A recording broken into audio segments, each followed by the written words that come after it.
The 2025 PWHL Draft was one to remember. Some highlight real moments and also significant trades. Let's start first with Kristyna Kaltinkouva, the Czech player taken first overall in this draft, or record draft as well. The first time a Czech player has ever gone in the first round, let alone first overall. Cheryl, are you surprised to see Kaltinkouva off to New York? I'm not surprised at all. And we were looking down the middle in the absence of Alex Carpenter in expansion. So right off of the hop, we were looking at Kaltinkouva or Casey O'Brien, and Kaltinkouva hits the mark here. She's a big, strong, physical player coming down the middle of the ice. She's lethal on the power play. Doesn't matter where you pass to her, in her wheelhouse, anywhere around it. She can shoot off either foot. So when you look at that and her ability to play with Sarah Fillier, I think this is absolutely critical. Not only can she score goals, and you know that Fillier can as well, but Fillier is a natural distributor. So if you're able to hit the stick of Kaltinkouva, she can put it in. And look, New York then had the third overall pick because they made a jaw-dropping trade where we saw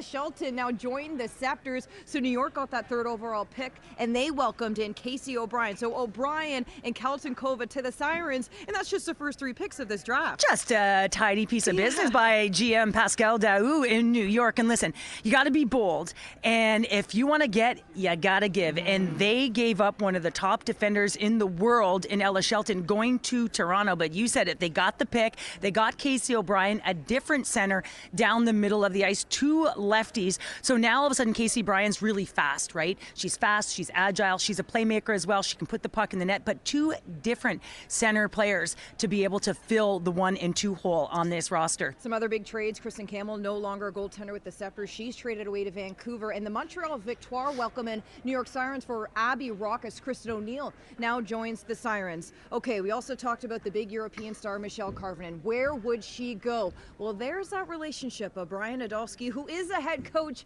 in Vancouver, and sure enough, that's where she heads up. Yeah, and he coached her at North Dakota. So now all of a sudden you look at that familiarity, and we said come in here. This is, win now league, short-term contracts. Michelle Carvin at 35 years of age. I'm thinking to myself going into tonight saying, you know what, she's going to go off the board early.